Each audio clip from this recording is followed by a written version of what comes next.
Astou Niambe Diouf Faye Xaali Mourine Gueye président d'accord Mansour Sall bu ma wax président moo gën a war a defee bu fort Fatoumata Bintou Diallo Mamadou Koka Diallo Massamba Dia Abdou Aziz Sow Modou Touré Serigne Fallou Mbacké Sène Mamadou Diop Mariette Doumbéya Binta Diédhiou Ndeye Astou Ndiaye Souleymane Faye Dabo Badji Ndoumbe Mbaye Yayan Sané Pape Fodé Lamine Ndiaye Alassane Fall Babacar Mbaye Babacar Mbaye da nga war a bokk Talla Seck Fanta Kane Fama Gaye Khady Mané Mamina Bodia Massou Massali Moussou Massali d'accord numéro bi après Aboubacry Ba Oulimata Diémé Ramatoulaye Koma Cheikh Ning Aïssatou Sow Arouna Badji Seydina Rassoul Gueye Cheikh Ndiaye Mohamed Ndiaye Oumou Khayri Ndiaye Mansour Diop Seydina Alioune Diouf Lamine Sall Aminata Souare Mohamed Ba Bakary Diédhiou Mohamed Niass Sané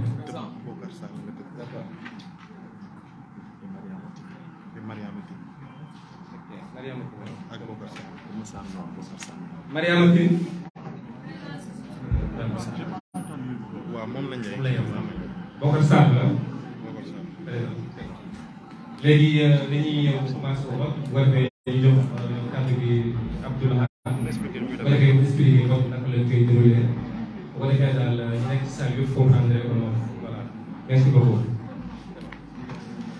maa leen nuyuwaat di leen ziar di nuyu ñëpp di nuyu délégué yi di nuyu candidat yi di nuyu invité yi di nuyu presse bi tamit bi fi nekk di ziar ñëpp di ziar Pastef national ak les membres du comité ad hoc par rapport ak postes yi ni muy demee mooy il y a 6 postes d'administration, c'est-à-dire il y a le coordinateur, le vice-coordinateur, deuxième vice-coordinateur, SG, président commission finance, trésorier. Poste yooyu commune bu ko jël du mën a postuler waat ci yeneen postes yi ci des.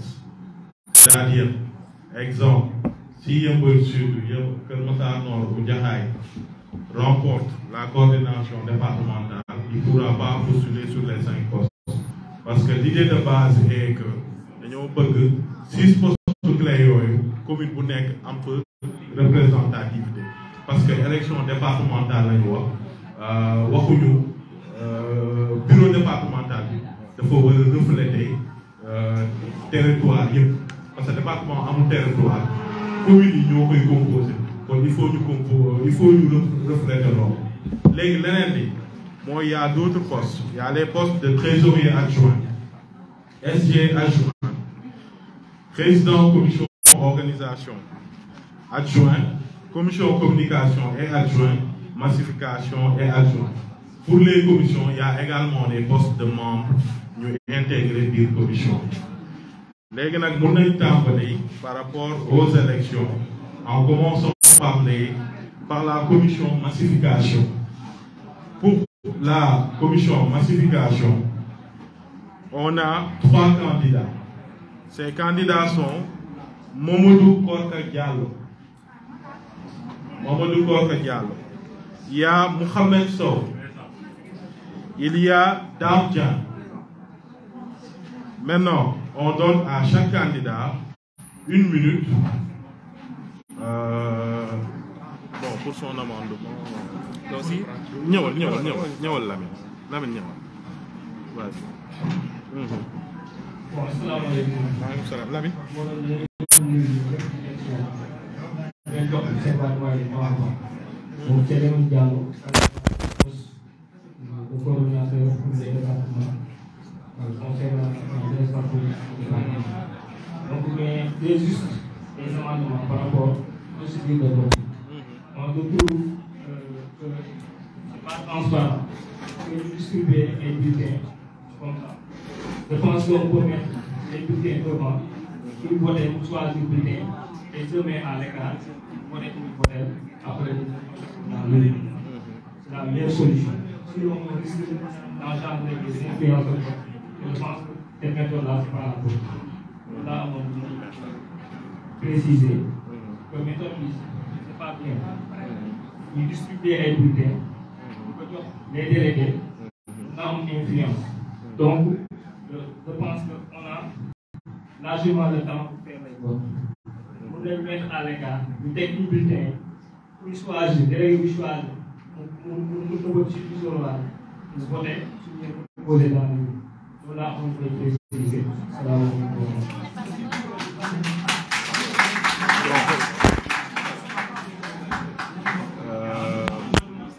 dafa am keneen bi def amendement. suñu paree moo tax voilà.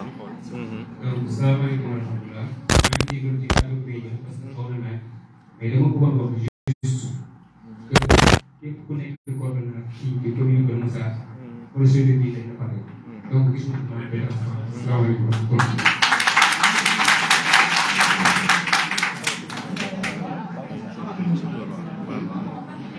D'abord, en fait, ben, d'abord, comme dernier, quoi. Voilà, voilà.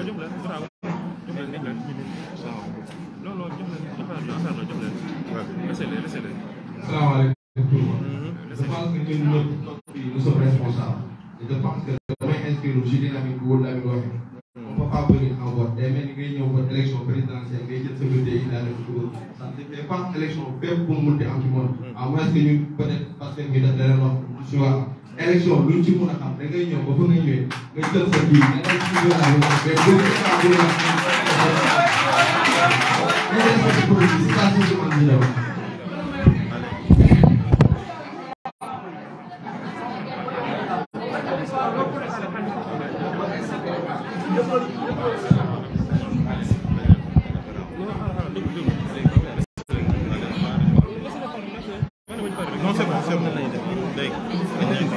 Amandement yi jeex na amandement acakaay non écoutez les gars c'est très passionnant ça se comprend c'est très passionnant et c'est ça li may xool mooy élection on va prendre tous les amendements sans exception dégg ngeen s'il vous plaît à l'assistance assemblée bi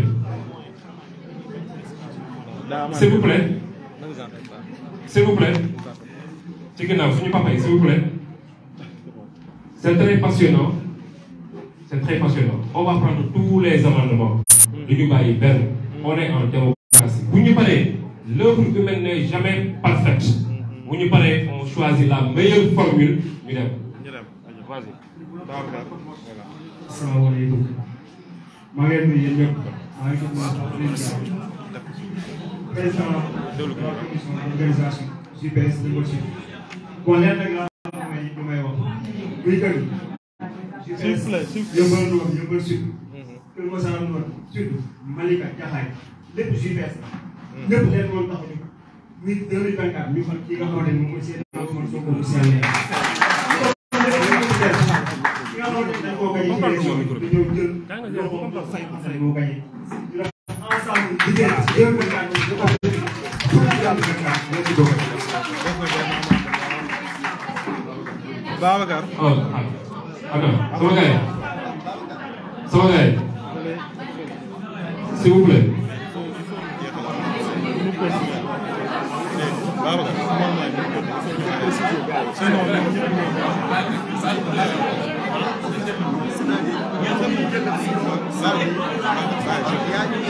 Baalen ma xool mon frère toog baal ma toog jóge oh toog leen donc xool bàyyi oh mon frère baal leen ma s'il vous plaît Askia toogee Fallou toogee s'il vous plaît s'il vous plaît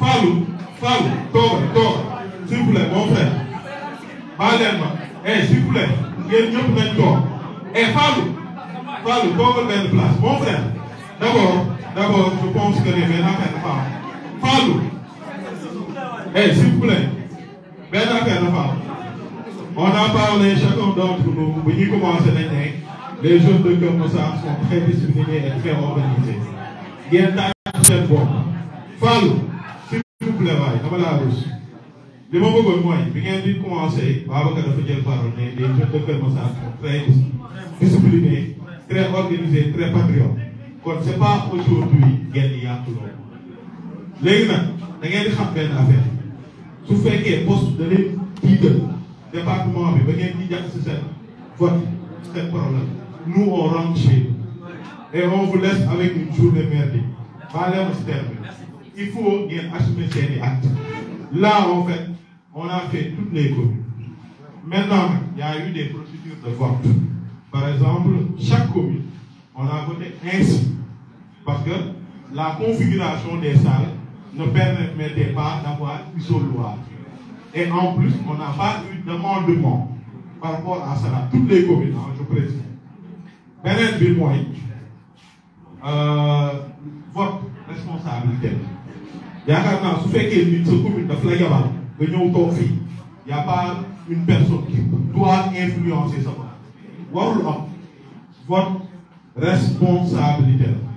Léegi maintenant par rapport aux amendements il y a eu 3 il y a 2 personnes qui ko wax daanaka benn la ñu wut isoloir ñu voté ko si saase daanaka benn la léegi nous parce que tamit soo leen joxee nit jël da nga leen di respecté doo leen jox def ay amendement ba pare après di coobaloo loolu duñ ko def vous avez posé des actes vous nous laissez décider parce que procédure toute la procédure on a convoqué tous les bureaux ñoom ñëpp ñu toog ñu wax leen procédure yi ba si vote yi wax lépp correction yi ci waroon def jour boobu ñu def ko on a tenu des réunions avec vous kon lépp leer kon y a des choses même si on devait le faire on pouvait le faire avant pour anticiper beaucoup de choses mais puisque jour ci am na ce qu'on va faire on se concerte entre les membres du comité et on vous rappelle le comité d'installation est composé de 6 personnes de chaque commune et des représentants nationaux. Léegi nag on va se concerter, on vous revient dans 2 minutes et on parle par rapport à la procédure. Léegi nag lu ñu wax suñu sañoon yéen ñëpp ngeen respecté parce que enjeu bi département xam nga sànq Bara Ndiaye ñu wax dana laxaat muy Pape Thierno jël ñu benn poste national parce que xamul daal loolu du liggéey bi lii la soit da ngeen di gëm seen bopp wala ngeen ñaan gëm seen bopp ki war a gagné tey suñu borom bu jërëjëf ay patriote ngeen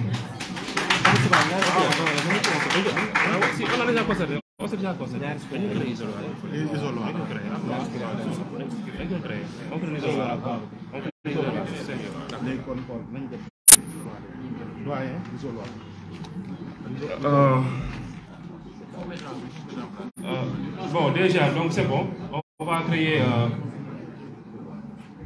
on va créer les isoloirs mais day baax rek expliquer benn affaire dafa am phase bu am solo bu kenn wax léegi mu ne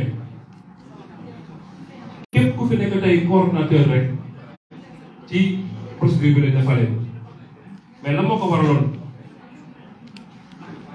est-ce que mën nañoo dégloon tey on va créer l'isoloir parce que benn affaire kese moo ñu animé mooy tout faire da ngeen am un bureau départemental wax naa léegi ma ne vous êtes très discipliné wax naa léegi ma ne je vous porte dans mon cœur loolu teggiwuma ci dara loolu laa gëm parce que loolu ngeen ma war teggiwuma ci dara mais li am léegi nii dina ma permettre mooy la ko ci leer na la ma waxoon du ma ko teggi de dama ciy yokk li ma ciy yokk mooy ñun ñi nekk fii nous sommes très responsables nous sommes très responsables Et Keur Massar, c'est le dernier département qu'on a installé. Et je pense aussi, on ne s'est pas donné tout simplement. Mais c'est fini pour que ça termine en queue de poisson. Ne vous inquiétez même pas, Inch'Allah. Parce qu'on ne le permettra même pas. C'est quand c'est bon. On est extrêmement responsable. Nous nous oui, mon frère a raison. La logique aurait voulu, nous avons isoloir pour nous bind moderne. Mais le pourquoi il avait au moins d'habitude, on jouait contre le temps. Ben bi ñaari presque am ñoo xam ne lu ñu mën a bind boo gisee teg ay bulletin teg isolement day fekk nga teg bulletin ma Samba ma Demba Ibrahima Paate képp xam ne rek bulletin da nga ñëw jël nga dem dugal yomb na mais bii demagul noonu bii la personne dafay ñëw fekk des bulletins yëpp même couleur mu jël mu bind turu ki mu bëgg a voter mu voter ko s'il vous plaît derrière je dis la personne day ñëw mu jël bulletin bi yëpp même couleur la mu bind tur mu dem mu dugal loolu dañoo gis ni day jël temps bu kenn ñëwee fii nii bëgg a taxaw def bind dugal bu mënul bind day jël temps loolu moo taxoon ñu ne dañuy jël bulletin yi séddale ko nit ñi ku nekk téye bulletin blanche bu ñu nee ñaar ñi ñooy coordonnateur Babacar Niass gën tur bi ko neex day ñëw rek dugal dem toog loolu moo waraloon procédé boobu noonu pour gagner du temps. Parce que aussi, il n'y a pas que le poste de coordinateur. On va élire minimum 6 à 7 postes. Si on a 40 délégués, on va voter pour 6 postes, c'est du temps. On a vu que l'expérience. À Guédiawaye, on a passé là-bas la journée. À Guédiawaye, on a passé là-bas toute la journée. Ça prend beaucoup de temps. Mais quelqu'un qui a délégué pour moi, il y a encore un poste. Il n'y a pas uniquement un poste de coordination.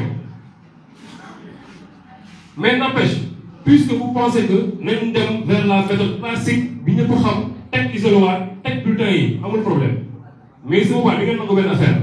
Nous avons une bulletin. Vous avez un isoloir, vous allez le permettre, vous allez connaître, vous allez le je dis bien, qui vous le bulletin, vous avez un isoloir, vous allez connaître, vous allez le d'accord, nous belle du moyen. On va laisser tout. Vas-y, passons par le procès de traitement du vol. Il est le dernier, s'il vous plaît. Vous pouvez répondre.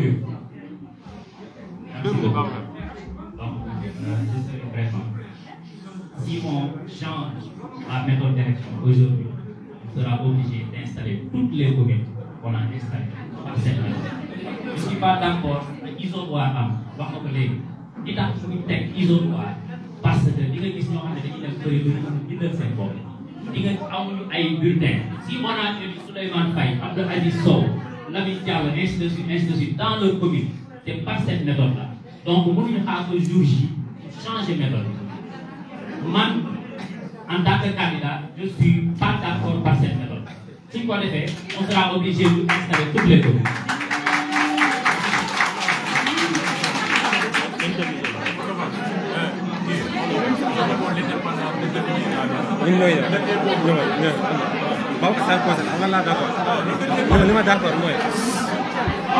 Maintenant, on peut procéder par rapport au vote. Maintenant, il faut savoir une chose. Tiens,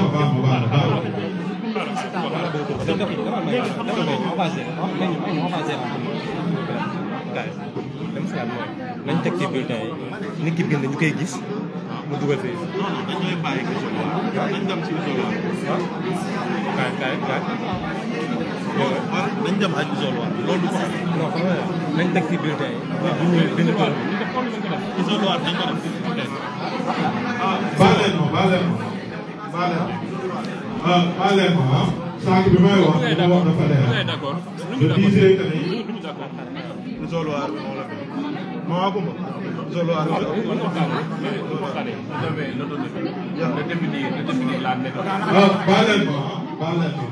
c'est décidé. ok baal leen ma sànq bi may jël micro bi di wax dafa am lu am importance li ma wax mooy modalité de vote yi mooy d'abord amoon na concertation il y a pas eu de retour des amendements léegi jour ji on a voulu être très démocratique moo tax ñu bàyyi amendement yi yëpp am parce que tamit tout le temps on vous laisse gestion participative léegi nag leneen li ma waxaatoon mooy c'est le comité qui décide et le comité ce qu'il a décidé après concertation mooy nañ def isoloir léegi nag benn affaire nañ koy xam lépp luy yokk transparence ak lépp luy jox lu leer ñu nañ ciy def puisque isoloir bi mën na vers candidat et on a eu l'espace on va l'adopter léegi nag lu ñu bëggoon mooy dañ leen koy ñaan parce que booba tey liñ fi commencé waroon nañu commission massification voté communication ba voté organisation léegi nag ñun nag fa dëgg yàlla su nekkul pour yéen ndaw ngeen nekk mag ñii fi toog bàyyi seen kër s'il vous plaît dañ leen ko ñaan rek on va mettre ici les bulletins ku nekk da jël bulletin bi dem dugg studio bi les suppléants waratuñ toog si délégué yi su fekkee seen titulaire ñëw on va faire à nouveau l'appel tous les suppléants ñu déplacé wu ku si nekkul suppléant léegi nag on commence les votes s'il vous plaît dañ leen ko ñaan mbay comité bi def na décision dégg moo fait léegi on débute jërëjëf. Merci. Non, dans le PV, ce sera consigné ton désaccord. léegi maintenant on parle par rapport ak ana bulletin yu ñuy teg fii nañ ko teg fii na bulletin yëpp tegu fii léegi ki xam ne jàngul mënul bind en français. nañu ko seen loxo. waaw ñooñu dañuy yëg seen loxo ñu xool benn personne de confiance mu ànd ak ñoom si isoloir leer na. Il faut les identifier. keneen nag moo fii moo mënul bind na leer pour bi naka la maas notaire nu ba bay notaire keneen nag moo fi mënul bind lire ak bind na leer mu xayri mënoo bind mu xayri jaay ah léegi yow mu xayri jaay yow mënoo bind tamit français voilà noo dugg ah comment léegi yéen si seen tànn leen nit ki leen neex su ñeen di woo ngeen ànd ak nit ki leen neex ngeen wax ko tudd ngeen bëgg mu voté ko léegi c'est bon waaw yow si nga bokk noo dugg nan Binta Dieng léegi leer na c'est bon voilà parce que lépp lu gën a leer rek moom la ñuy gën a bëgg. dëgg la waaw léegi aywa ñu dem léegi procédure bi yéen ñëpp moo leen tax xam ngeen ni ñuy voté da ngeen di jël dem ci isoloir bi moom rek a changé ngeen bindu tur ki ngeen di voté ngeen lem kayit bi ñëw dugal ko ci urne bi suñu paree ñu def décompte.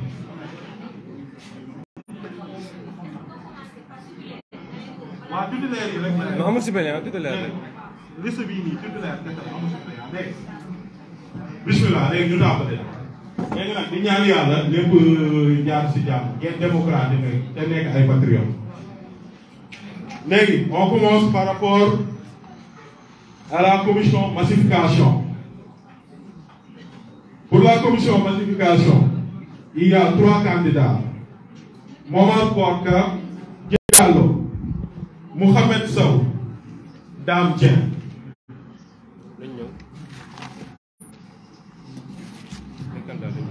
Mass, pour les titulaires, il y a eu combien d'absents? Nous tous. Abou Bakriba. Abou Bakriba, est-ce qu'il y a une fille? Comme tous les titulaires sont ici. Amul Ben suppléant. Adama Diagne. Waaw kii moo ko remplacé def nañ ko rectifier nañ ko. Voilà. Léegi ñu dem ah. Non Adama Diagne rectifier nañ suppléant parce que dafa teel a leeral kii. Léegi c'est bon. Mamadou Korka. Vous avez 2 minutes pour présenter. Vite fait et on passe aux autres. D'accord. Une minute. Ah? Une minute. Assalamu alaikum.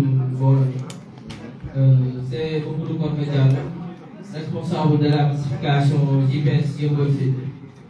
di nuyu assistance bi yëpp. waaw lenn rek moo ñu animé pour ñu dugg ci politique mooy le président Ousmane Sonko.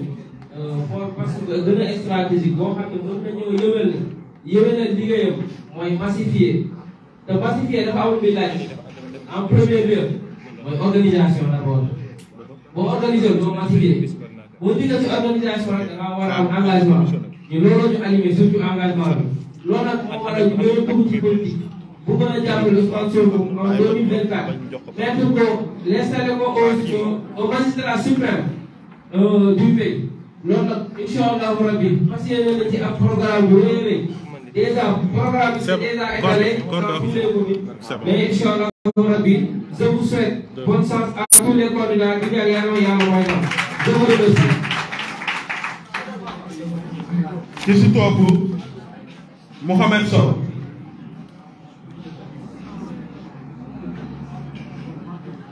bon asalaamaaleykum maa ngi nuyu ñëpp di jiital ci bureau bi doyen waa Mali Pastef di nuyu responsable yi teew yëpp di nuyu aussi les frères et sœurs yëpp di département de Keur Massar c'est Mouhamed Sow je suis le vice-coordonnateur de la JP de Keur Massar surtout bon li ma animé pour postuler di président de l'éducation juste par rapport ak expérience yi nga xam ne am nañ ko ci pàcc bi voilà on a eu à participer à pas mal d'élections massification nekk na loo xamante ne maîtriser nañ ko xam nañ ko bu baax te Keur Massar dafa nekk département boo xamante ne nii parce que daf ci yaakaar ndax électorat bi am te loolu moo nekk conscient des gens qui merci beaucoup waaw ci loolu rek di ñaan ñëpp yàlla def lépp lu xew rek mu nekk loo xam ne njëriñu parce que lay doon. Dame Dieng Dame Dieng.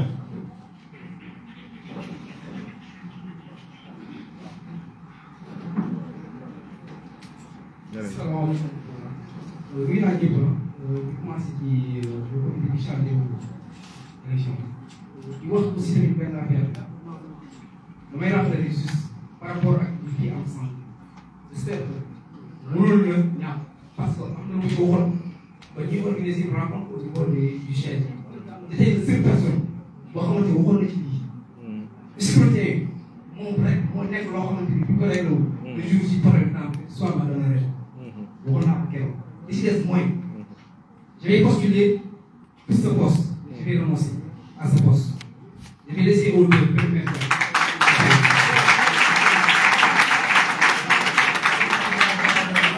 merci Dame Dieng.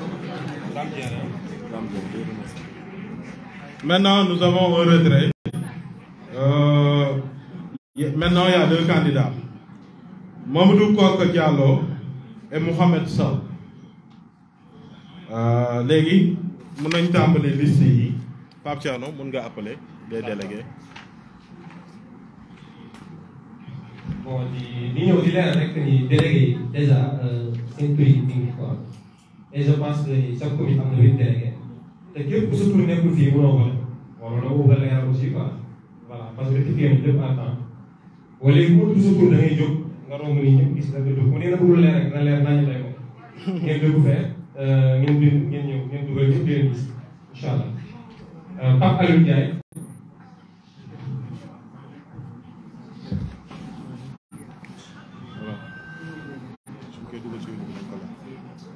boo dugg tur yi nga lem ko waxal keneen mu préparé wu. Astou Niambé. préparé wu. prépare-toi.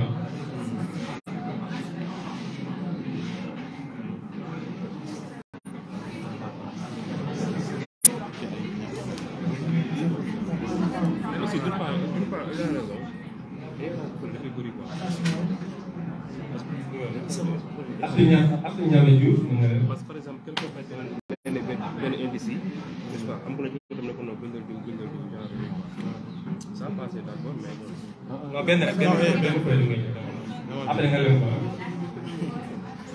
bu naa ma fay nga préparé wu. mais maire yi taxaw ko lan la ñoo war a taxaw dañoo war a jot mu toog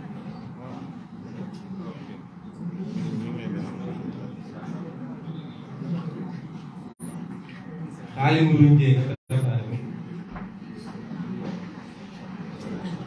waaw na xam ne ñëw nañ mais nañ ñëw.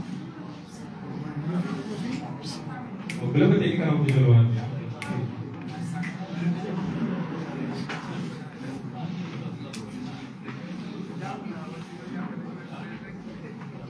bu naa ma fay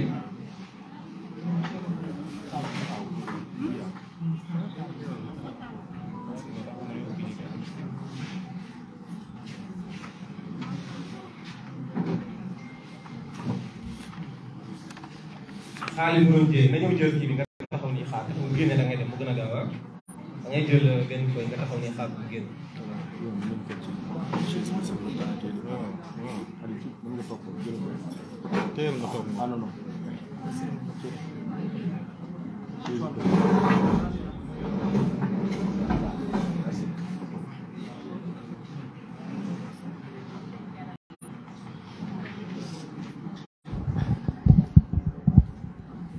demal xaalis noonu jëye Mansour Sall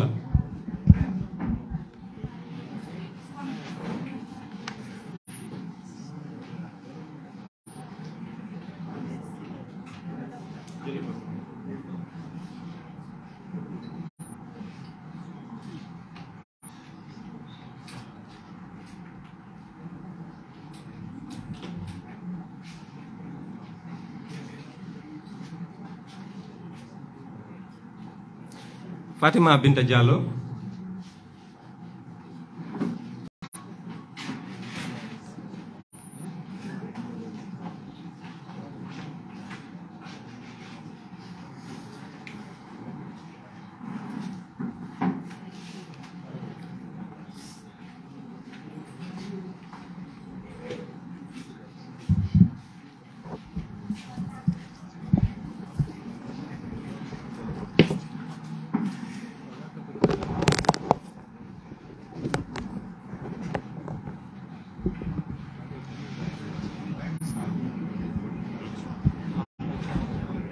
Mamadou Korka Diallo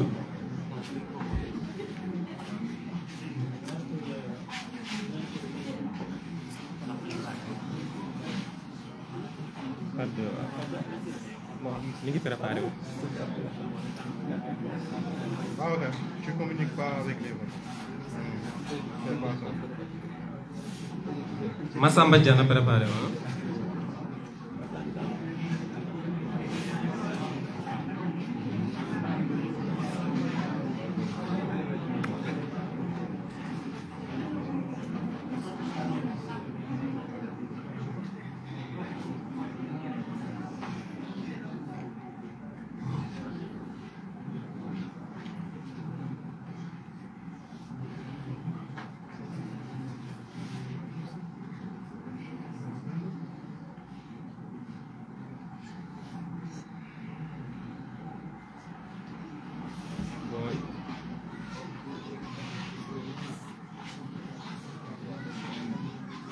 Massamba Dia bon bu mënee gën a gaaw tuuti nag voilà. Bu mënee gën a gaaw. Merci beaucoup.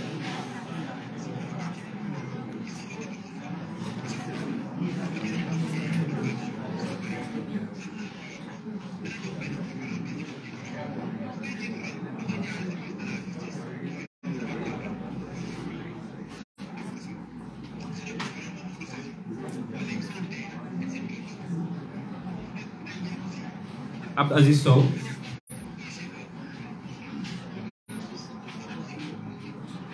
Abdou Aziz Sow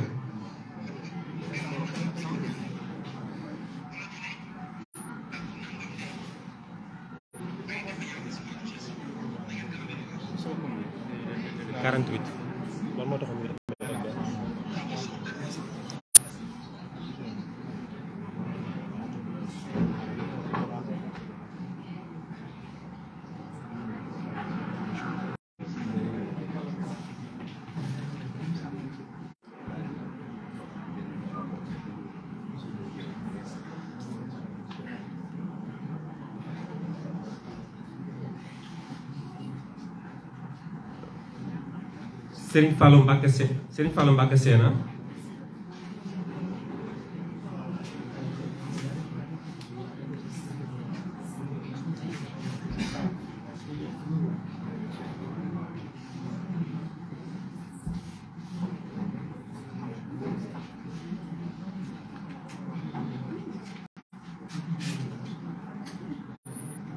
Bokar Sall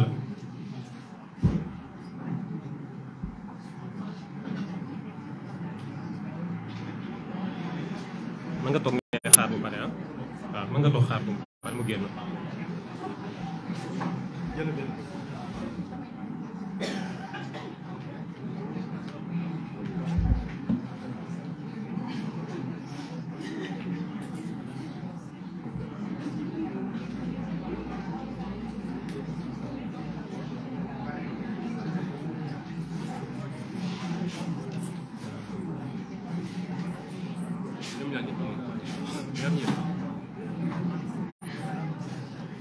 Bokar Sall Mamadou Diop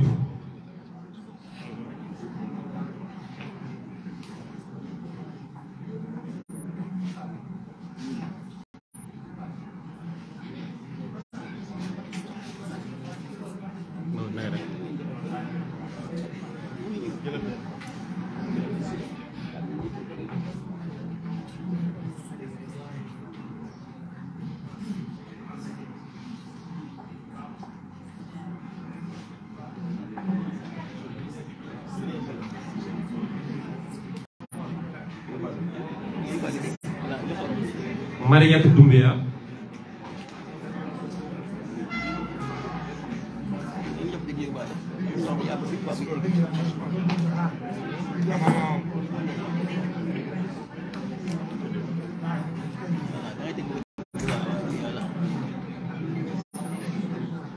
ku ñëw mën na jël bi bu ñëw bu bidee pare ma tegaat ko fii ci table bi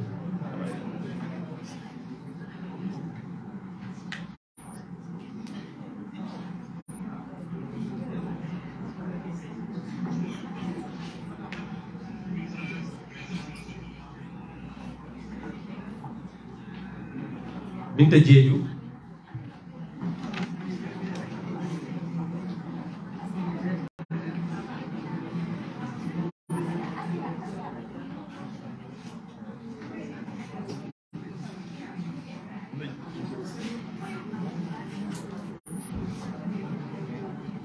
Ndeye Astou Ndiaye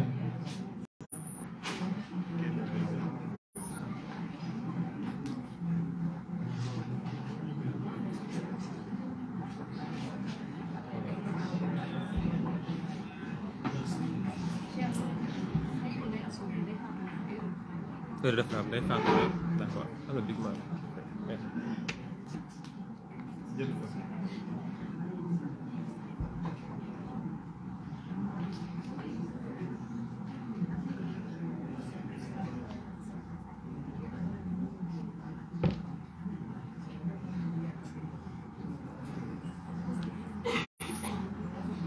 Souleymane Faye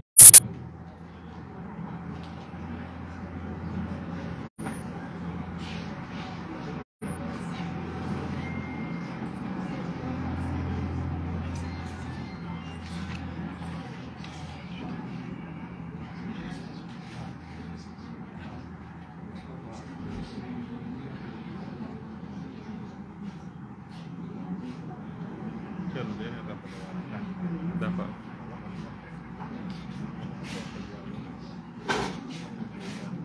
jël kii bi rappelé ko Daara Badji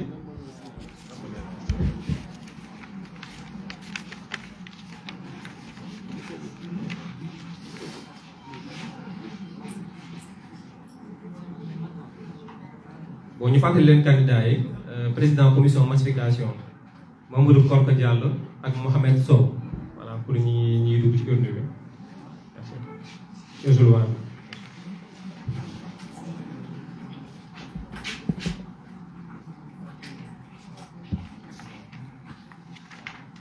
Numba Mbaye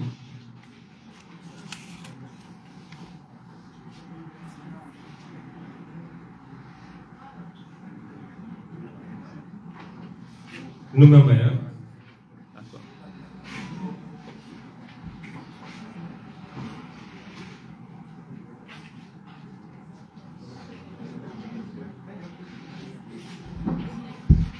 Pape Fodé Lamine Ndiaye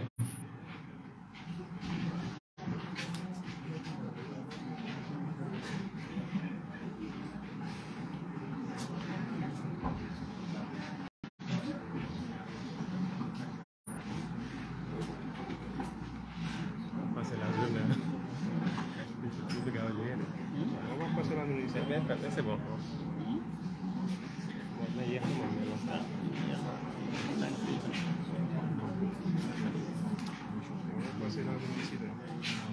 Yaya Sané. Après dañuy évaluer ñu xool.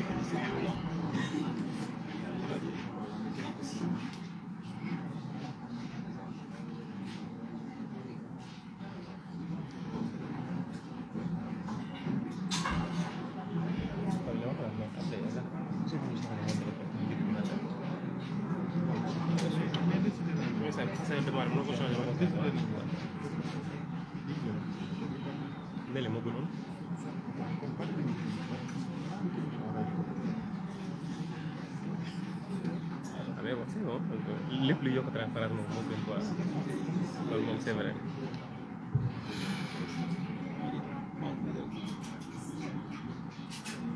Yaya Sané. D'accord. Mariam Tine. da préparé wu.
Mariam Tine. Alassane Fall.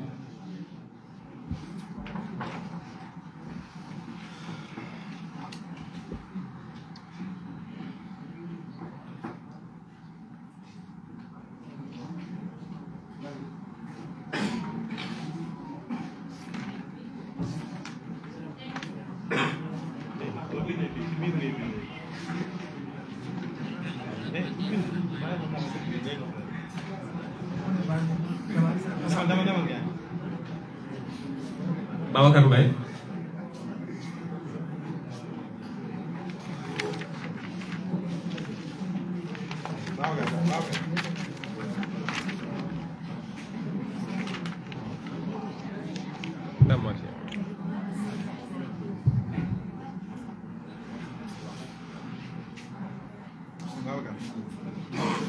Talla Seck.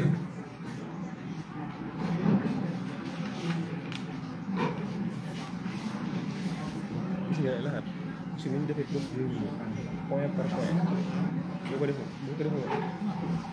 très bien bu ko defoon dañoo problème.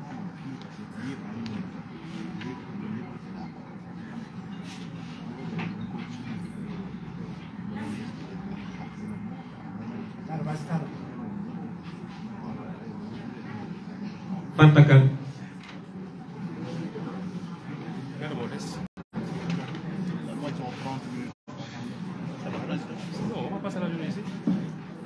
On l'a essayé.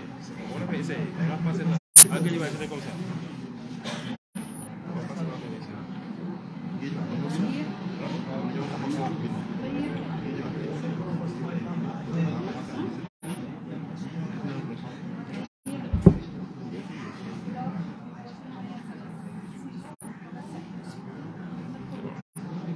Bara Gaye.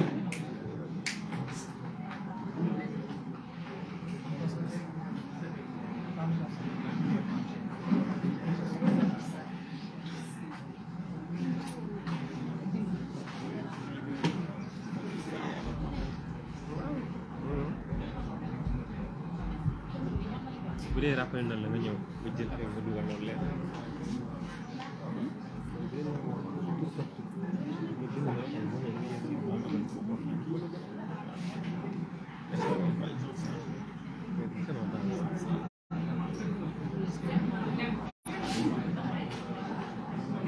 Bara Gaye ah. Hady Mané.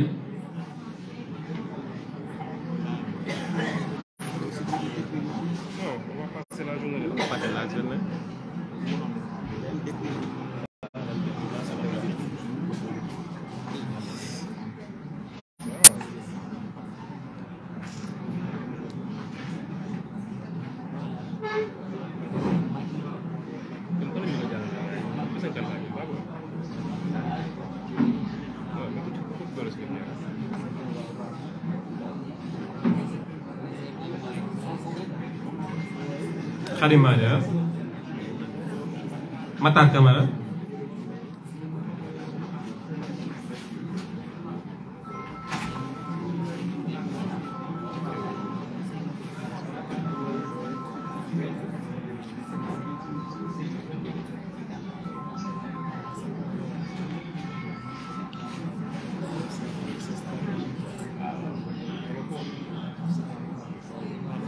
Mamina Bodian.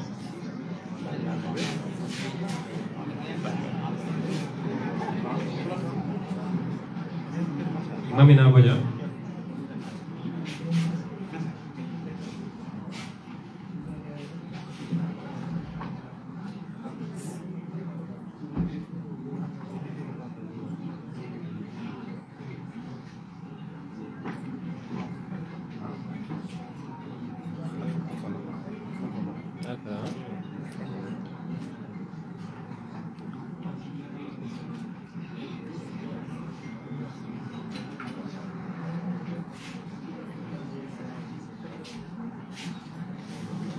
Moussou Massalé.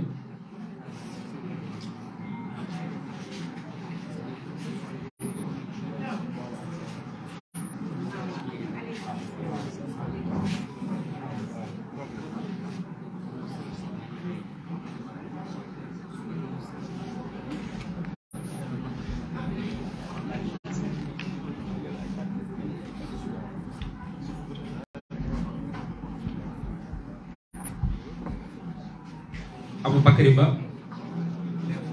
Il est absent, hein? D'accord, am descend. Oulimata Diémé.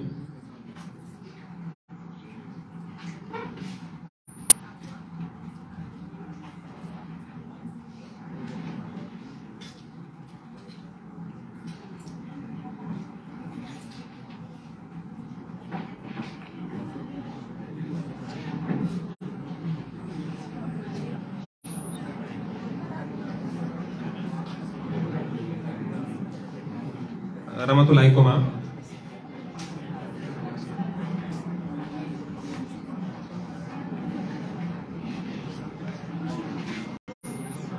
wala boo séenee mi muy ñëw rek mën nga jóg bu ko defee ngeen dajante quoi mu gën a gaaw.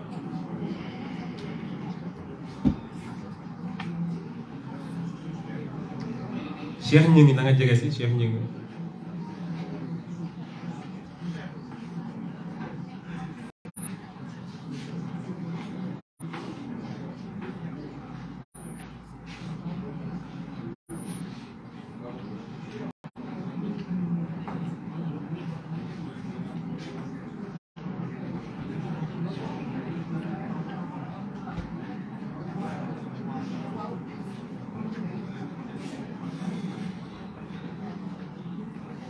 Aïssatou Sow.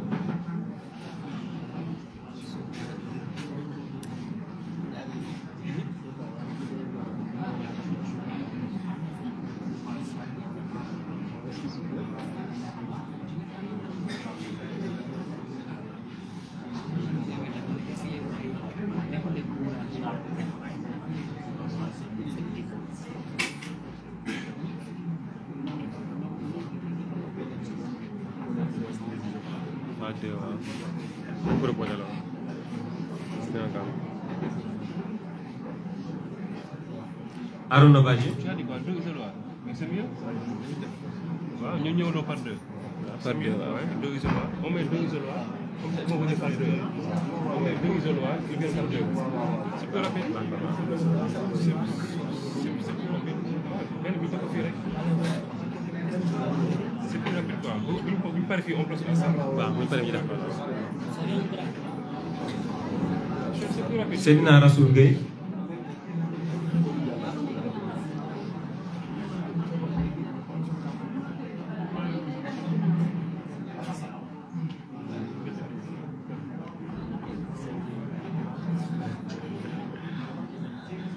Voilà.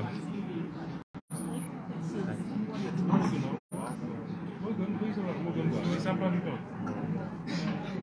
Les motos dans les communes, on avait voté comme ça. Avec ça, non, l'idée de raison ça. C'est Arona Badji. D'accord. Seydina Rassoul Gueye.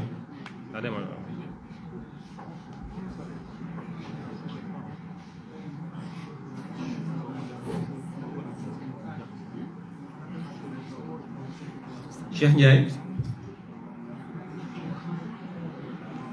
na Mohamed Ndiaye préparé wu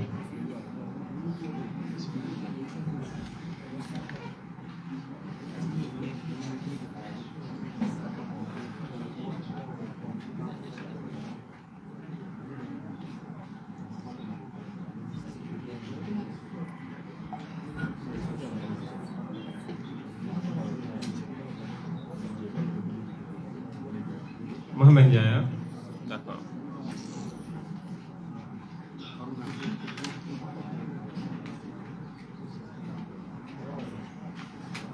Nous deux c'est là. D'accord. Bon d'accord. Sinon on peut passer la nuit hein.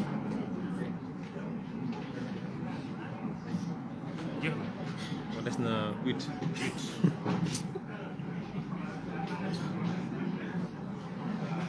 Oumou Khayri Ndiaye.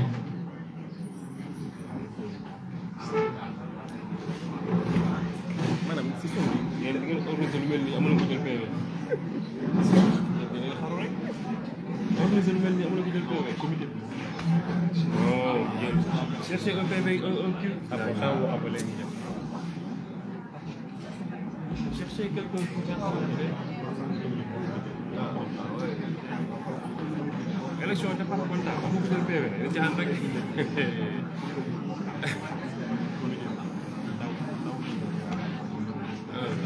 On a quelqu'un pour me bind kay on a quelqu'un wala Sonko santé liggéey ngeen def lii ngeen xeex ak moom Oumou Khayri Ndiaye Modou Ba Massar Diop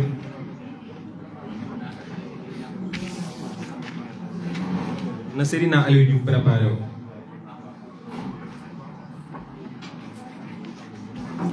après day bouger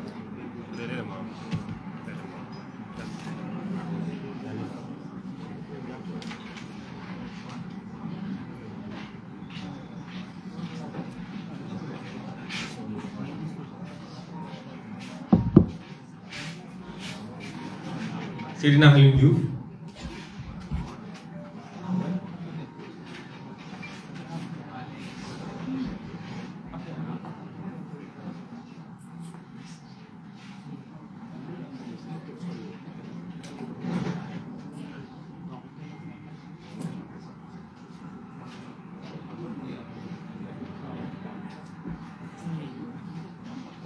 Lamine Sall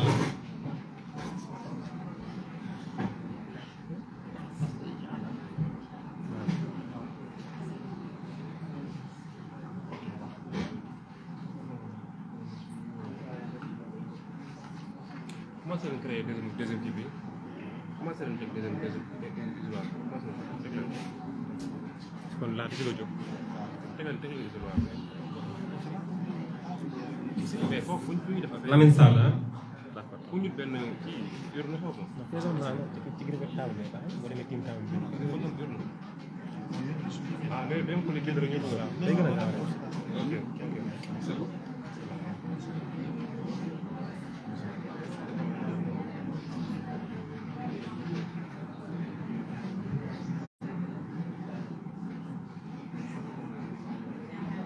Lamine Sall Aminata Soare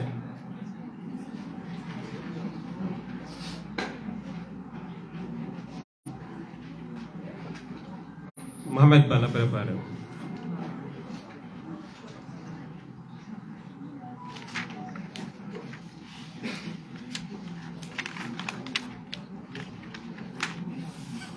def na ñaar moo des ba doxal jeex na nag corona na wàcce 48 lañu am 2 moo des Bakary Diédhiou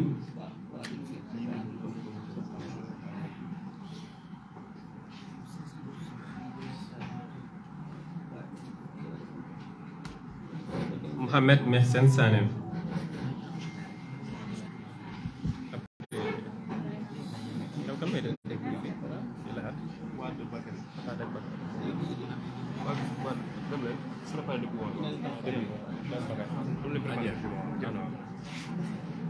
Mohamed Mehsen Sané voilà Mohamed Mehsen ah Bakary Diédhiou waaw.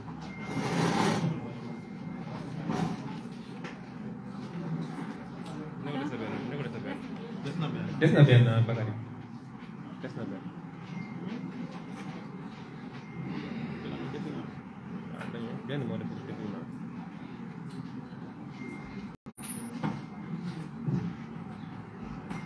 Mohamed Mersène Sané. D'accord, c'est bon.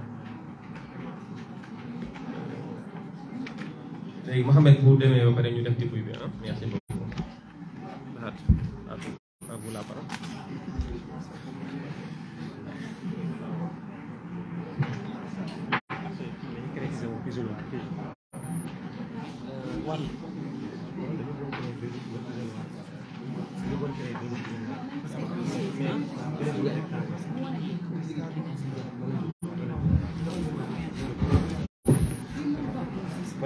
mu gën a gaaw quoi.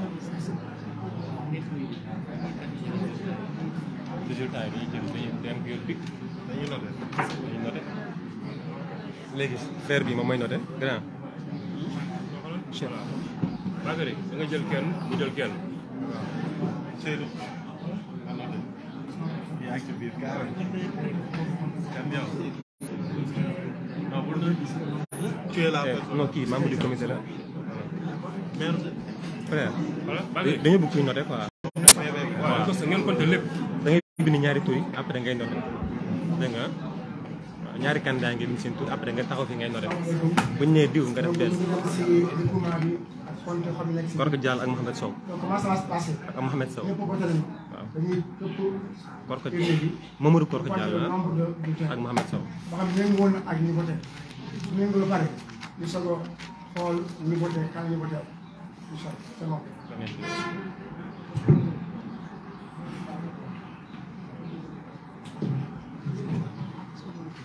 Bien sûr, bien sûr. C'est ce qu'on va faire, c'est ce qu'on va faire. C'est ce qu'on va faire. C'est ce qu'on va faire. ci doon taxaw.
ñoo fa waroon ñoo war a voté quoi mais am na absent quoi.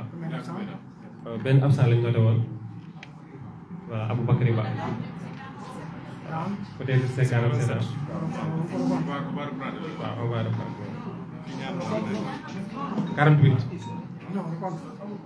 ñu compte waaw.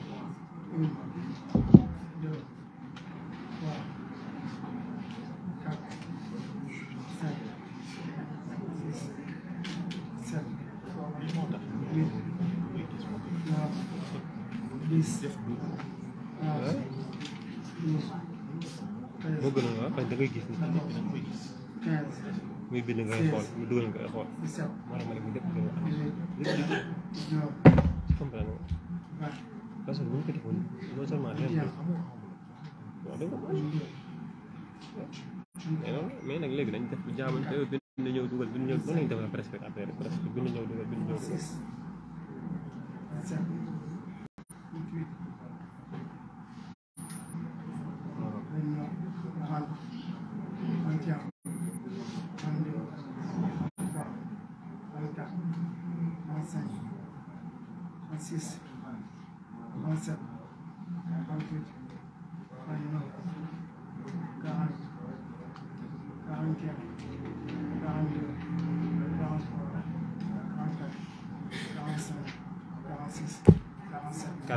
ok c'est bon.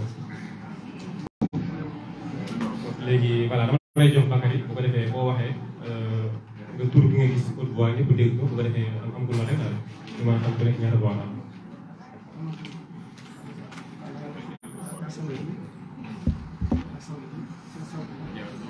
tu sépares hein. waxal ba. non non yow loolu yow na ngay téye benn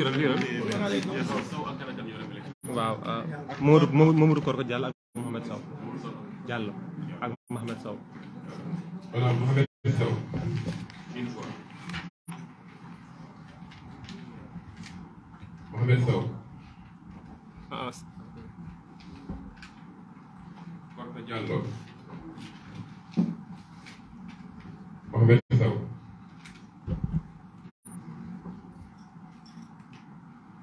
Mohamed Sow. Mohamed Sow. Mohamed Sow. Korko Diallo.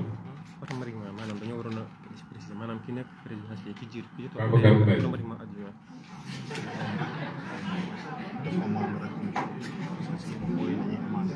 Mamadou Lamine Diallo. kon nag après ñu ngi naan kii amul ko postulé. Korko Diallo maanaam xam nga fii amul ko postulé président liste adjoint. Korko Diallo.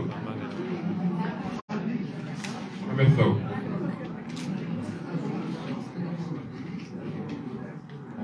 Korko Diallo. Mohamed Sow. Mohamed Sow.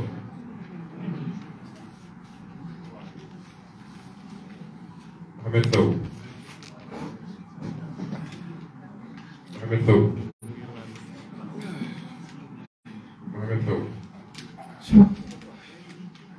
Mohamed Sow. parce que moom la ñu walaay parce que moom la ñu parce que moom la ñu waaw Aliou Mohamed Sow.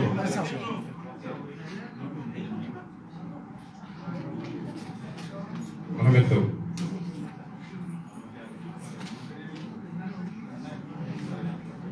Mohamed Sow.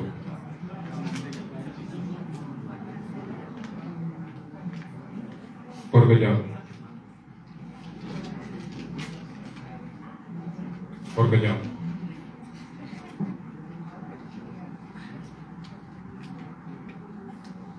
Korko Diallo.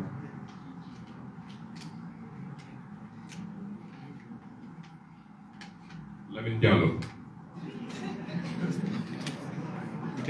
Korko Diallo. Mohamed Sow.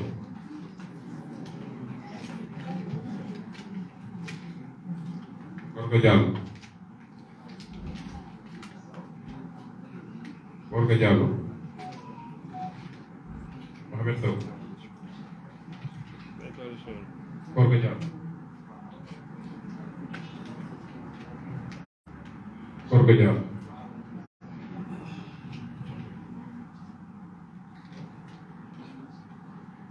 Korko Diallo. Korko Diallo. Korko Diallo.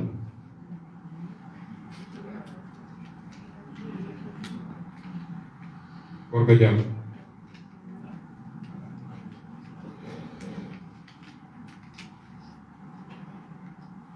Korko Diallo.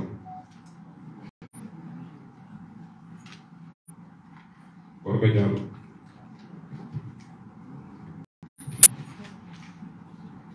Korko Diallo. Mohamed Sow. Lamine Diallo.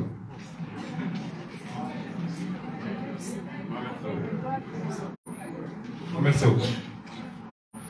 Mohamed Sow. Mohamed Sow.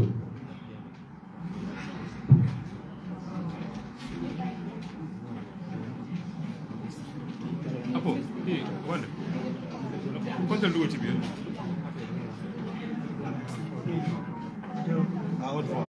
Jël micro bi, jël micro bi. 5, 6, 7, 8, 9, 10, 11, 12, 13, 14, 15, 16, 17, 18, 19, 20, 21, 22, 23, Mohamed Sall.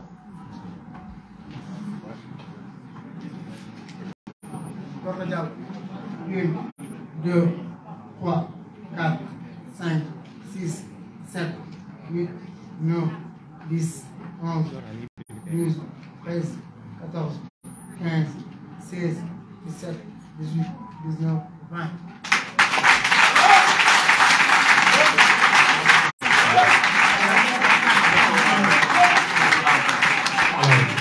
Mohamed Sow am na 23 Korka am na 20 voilà Mohamed Sow président commission massification.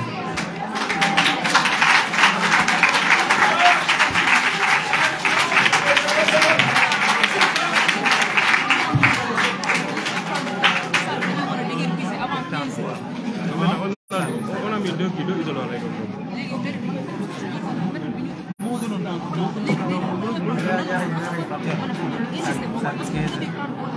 D'accord, mais d'abord, moi je regarde, maintenant on fait deux isoloirs, mais j'arrive par deux. Ok, on fait deux sur une par deux.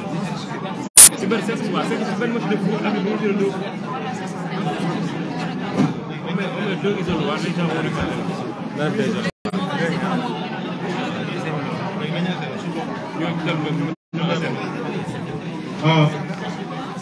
Maintenant, pour faire plus vite, s'il vous plaît, parce que ça, il faut un timing. Dafa am timing. On doit quitter ici d'ici 15 heures. Hein? Léegi, méthode bi on a remarqué que c'est très très lent. Dafa yéex timing bi yéex na lool. Moo taxoon ñun d'habitude ci organisation, on préfère l'autre méthode. Parce que su nekkoon loolu, temps bi ñu fi voté nii, yaakaar naa ne voté nañ ci pour 3 commissions yi. Normalement, voté nañ fi 3 commissions yi ba jàll ci poste yi. Léegi ce qu'on va faire, il faut nous comprendre la réalité. On va faire d'abord deux isoloirs pour voir. Su fekkee moo gën a gaaw xayru su gënul gaaw nag ñu daal ci l'ancienne méthode. Parce que sinon du ñu pare te salle bi dañuy quitter te yéen ñi nekk candidat ko kon kenn du leen voter te ñun xaw ma kañ ñu mën a defaat assemblée générale. Il faut tamit chacun d'entre nous ñu def ay concessions. Maintenant, on va essayer méthode ñaari isoloir. Su yéexee ba tey nag ñu dem ci méthode bi. Ancienne méthode. Il faut mu leer ci yéen ñëpp parce qu'on ne peut pas perdre 45 minutes pour chaque fois. Voilà. Bëgg nañu nag lu transparent mais on a des contraintes de temps. Il faut nag yéen bu nekk ci yéen ngeen dem consensus ngeen dem.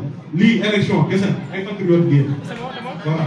Léegi isoloir bi si table ba léegi koy defee kuy tëb na dem foofu deuxième personne na dem méthode bi nag su fekkee ça prend 30 minutes pour ñu voté waat ñu jàll si méthode bu njëkk ba parce que méthode bu njëkk boobu su nekkoon loolu pare nañu lii lépp yéen ñëpp xam ngeen si dara voilà c'est bon tout le monde est ok jeex na Lamine c'est ok ñu dem kii léegi nañ dem léegi membre de la commission massification.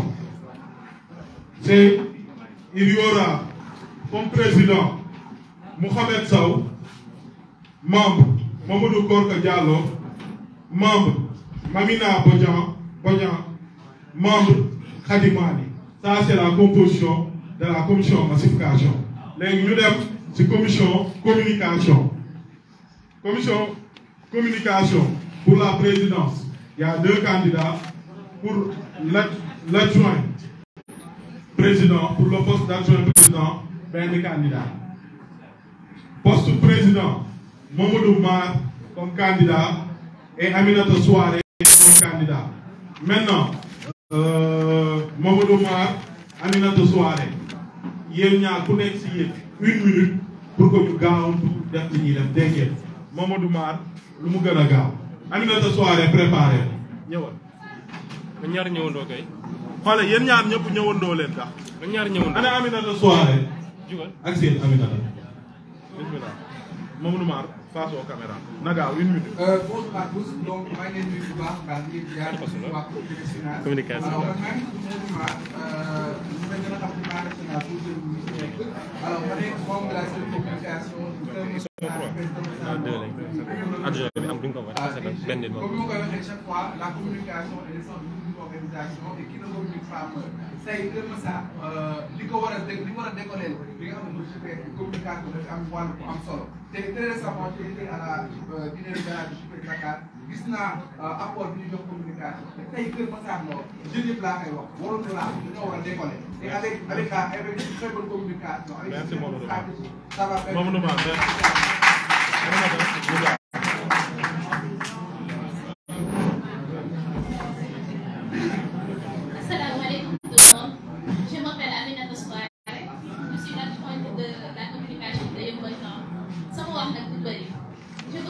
Une chose, muy man, muy keneen ak keneen, c'est pas ce qui compte. Muy moom, muy man, dinaa nekk ci wetam ñu dem. Muy man, mu nekk ci On passe rapidement au vote. Le premier qu'on appelle Fele, le second fille. Yéen, nu mu gën a gaawee s'il vous plaît, ah, na ngeen ko defee noonu. Méthode bii nag, si ça prend plus de 30 minutes, on passe à l'autre méthode. Bon, méthode boobu ñu évacuer lépp. Ok, rapidement. Merci beaucoup. Talla Seck.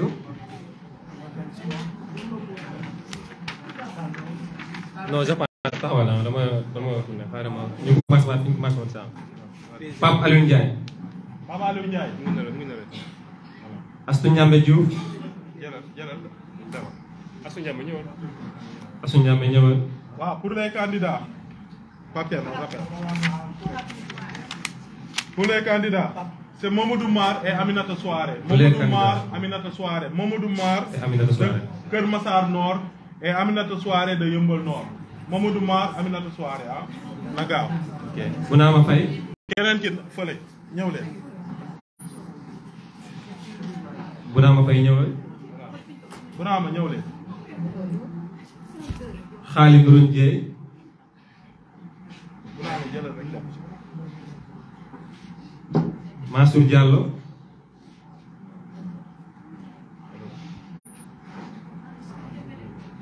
Yow stable. Mansour Sall, ah. Bien. Fatoumata Bintou Diallo, ah. madame fii sax mën na nekk isolé ku ñëw toog sa bi nga dugal fii sax illusoire la wanal ginnaaw bindal dama Fatoumata Bintou Diallo. 3 isolé demal fële kenn ki na ñëw fii Mamadou Korka Diallo.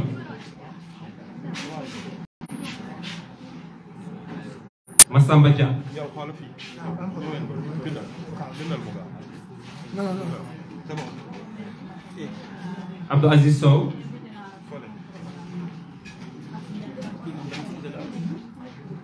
yor nga bi waaw gannaaw mën na bind fay gannaaw mën na bind fay Modou Touré.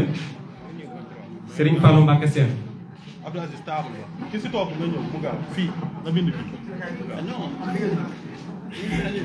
3 kay xoolal 3 la ñëw xoolal yow fa demal yow kay Fall taxawal fii bind gaaw rek waneen ginnaaw y a 3 isoloirs instant yi rek gaaw rek Bokar Sall.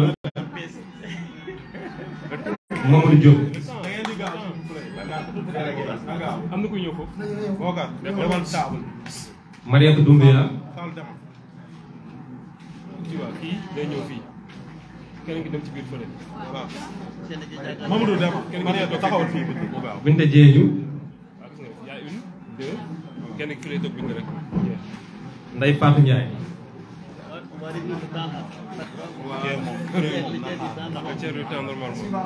Souleymane Faye. comme ça da nga am ku lay accompagner. Daara Badji yow fële nga jëm dégg nga. Adja Askia dem leen fële.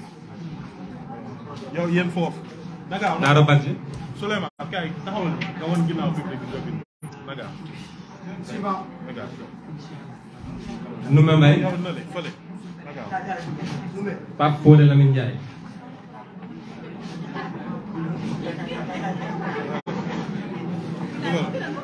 mu gaaw.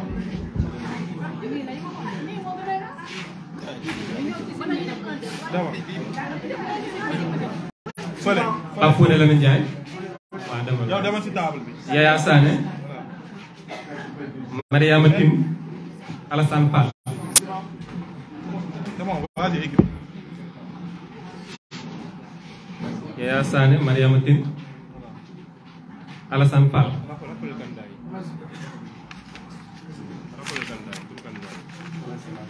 ma rappelle leen candidat yi Modou Mar la ak Aminata Souare. Merci. Modou Mar Aminata Souare.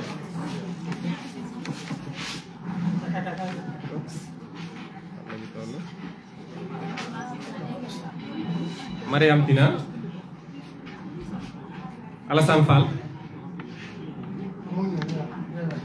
Ok Babacar Mbaye. ñoo gën a gaaw. Talla Seck. taxawal bi nii rek. Fanta Kane.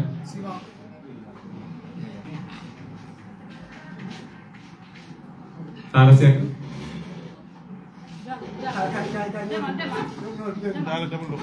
Fanta Kane. D'accord. Fama Gaye. Khady Mané. non non non bind na ba pare bind na ba pare lu bind nga ba pare. votel nga dem.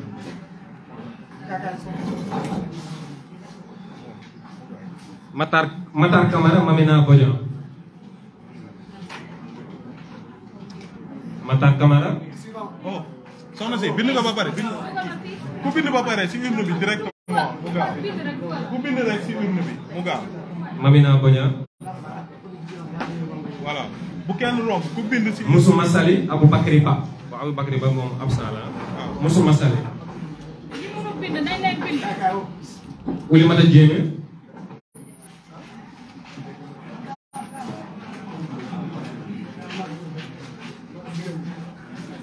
Ramatoulaye Koma.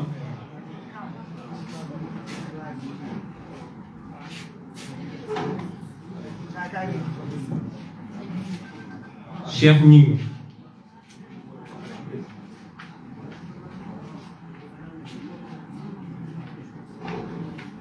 Cheikh si table. Aïssatou Sow. jëlal fooy nga def table vite fait. na gaaw. ok jaajëf Cheikh. Aïssatou Sow. benn fooy Cheikh benn. dee leen jël dee leen bay. Arona Badji. ah Matar Camara dañ ko Matar léegi Camara. baal mu kii appel bi la. woon naa da ngaa déggul de. waaw xoolal léegi xaaral mu àgg. xaaral ba mu àggali kii ba pare. léegi Matar Camara. xoolal taxawal noonu. voilà demal fële. bul wàccee ah bul wàccee da nga war a woote. d'accord. xoolal bindal noonu mu gaaw. Arona Badji pare na ba pare ah. d'accord Seydina Rassoul Gueye.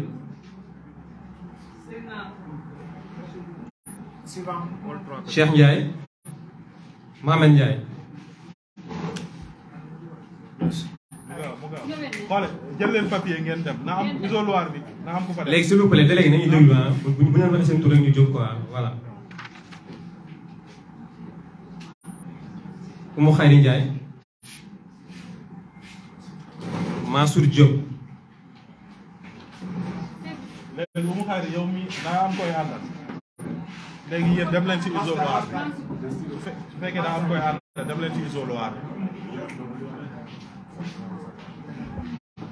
Oumou xaaral yow isoloir bi yow ki ngay àndal kenn nekk fa. Seydina Alioune Diouf. voilà léegi demal Mansour su paree yéen ñaar comme ça moom ngay àndal dem leen. Seydina Alioune Diouf ah. non waa dugalal lii ba pare soog a dem accompagner ko demal mu gaaw ñu ngi ci ñaata. Seydina Alioune Diouf ah.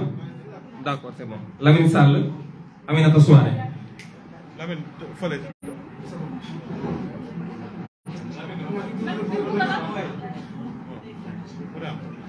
Mohamed Ba. Bakary Dieng.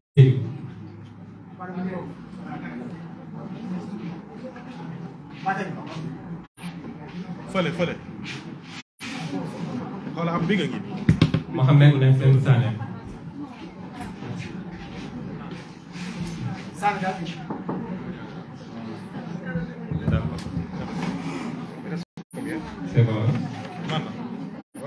léegi on passe au décompte. On passe au décompte. Bakary. xaaral ñu gàtt ci dem. Merci beaucoup.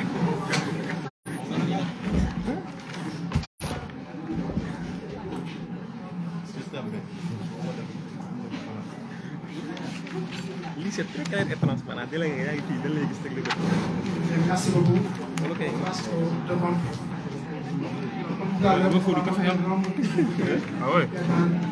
Beaucoup de café, c'est le revoir. Kon da ngay jënd njëkk di wax bàyyi de ma yow ñu bokk même tey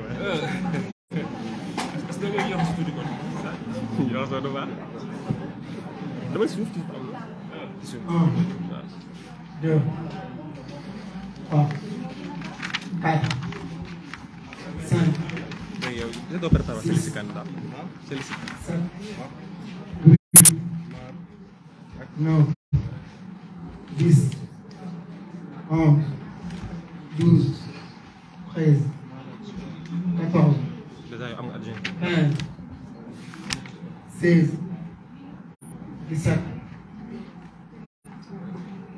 18, 19, 20, 28, 22, 23, Après organisation yi ñu def. 24, Organisation yi ñu def après. 25, 26, 27, 28, Organisation après adjoint. 29, 30, 31, Non def na de organisation. 32, 33, Merci dama nañ communication. 35, Organisation. 36, président. 37, 38, 39, 40, 41, 42, 43, 44, 45, 46, 47. Alpha, il faut du Combien coup. vous dites 47. 47. waaw 47 la waaw. Bien. benn absent. C'est bon. 48 et un absent. Ça fait 47. 47 waaw. C'est comme ça hein.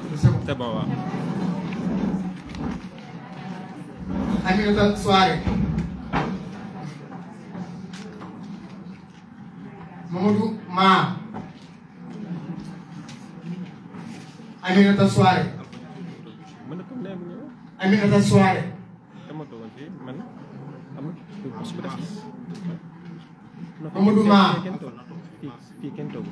Alpha mën na toog. Aminata Soare. Mas toog. Aminata Soare. Mamadou Ma. Mamadou Ma. Aminata Soare. Mamadou Ma. Aminata Soare. Aminata Soare. Mamadou Ma. Mamadou Ma. Mamadou Ma. Mamadou Ma. Mamadou Ma. Aminata Soare. Mamadou Ma. Ma. Aminata Soare. Mamadou Ma. Aminata Soare. Aminata Soare. Aminata Soare. Mamadou Ma. Ma. Mamadou Ma.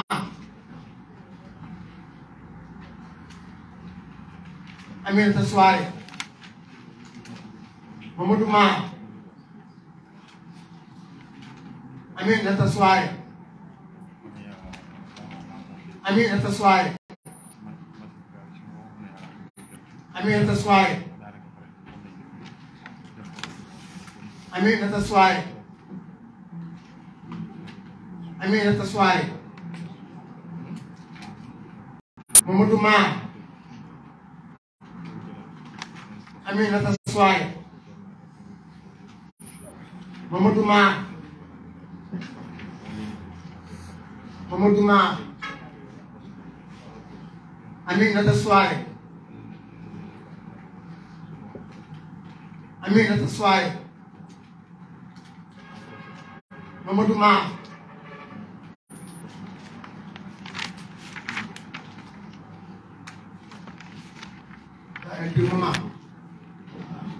Maman bu dee leeru rek teg laa ko bulletin nul lay nekk.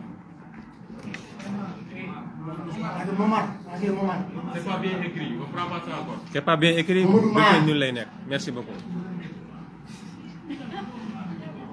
Mamadou Mar Mamadou Mar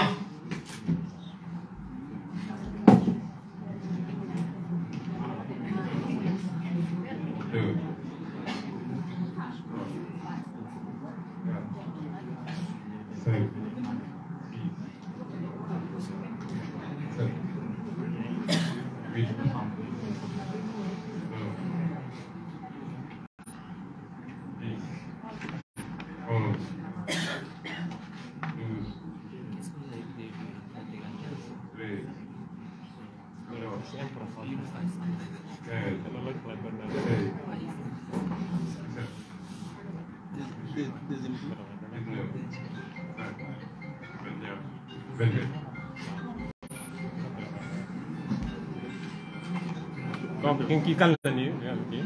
Aminata Soare. 22.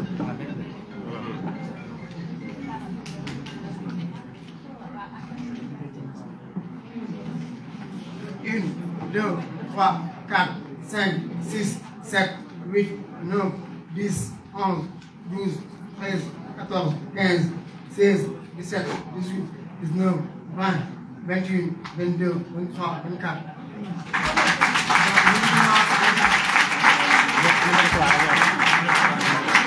Modou Mar 24, Aminata Soare 22.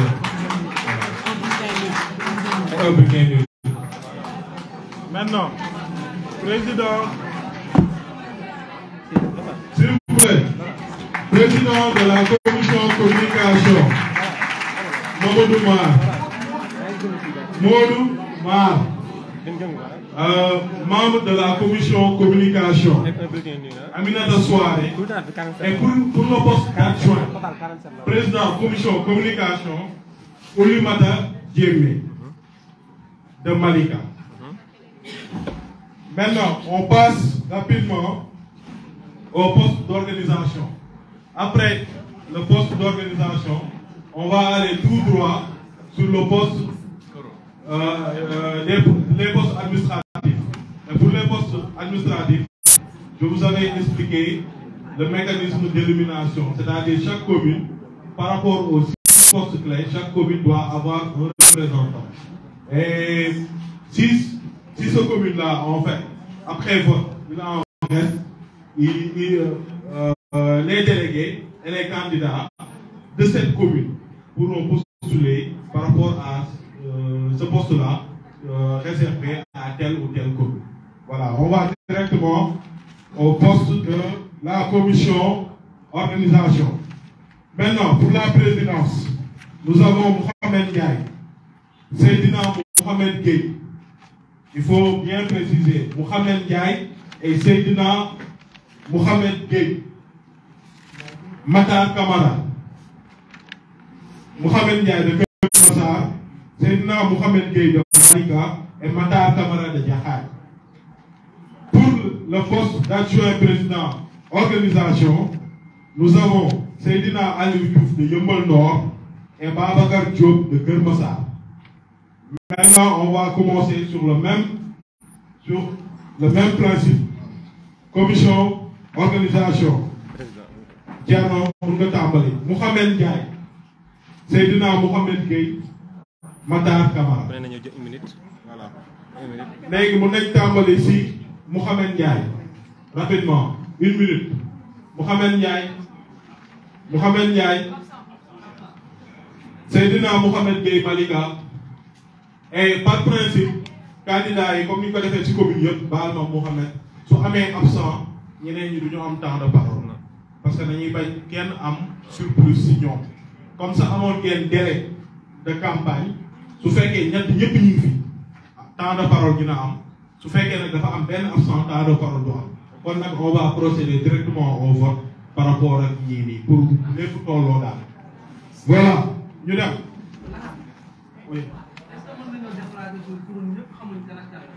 waaw ñëw leen taxaw waaw. ñëw leen taxaw ñu présenté wu rek quoi c'est bon.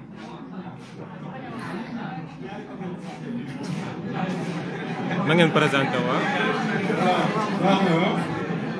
Il y a Mouhamed Ndiaye qui est absent, Seydina Mohamed Gueye et Matar Kaba. C'est les trois. Mun ngeen tàmbali vote yi. Thierno. Même procédé ah.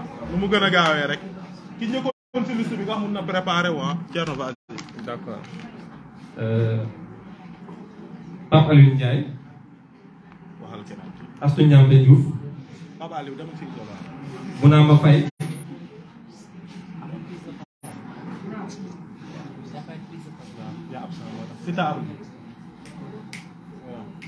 Bounama Faye ah. Bounama fii. Khalid Nouron Dieye.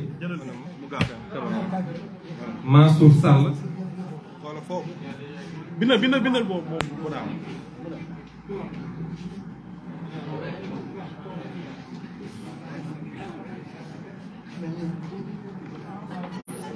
Mansour Sall ah. Fatimata Bintou Diallo. Mamadou Korka Diallo. Massamba Dia.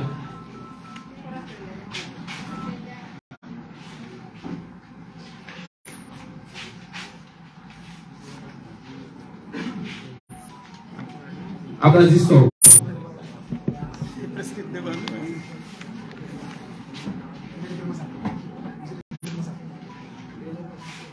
ñu fàttali leen candidat yi ah. Matar Camara la. ak Seydina Gueye ah. Seydina Mohamed Gueye kan la ñu bàyyi. Mohamed Ndiaye. Mohamed Ndiaye Seydina Mohamed Gueye ak Matar Camara ñooy candidat yi ah pour ngeen fàttali. Abdou Sow. Modou Touré. Serigne Fallou Mbacké Sène. Bokar Sall. Mamadou Diop. Voilà table ba kenn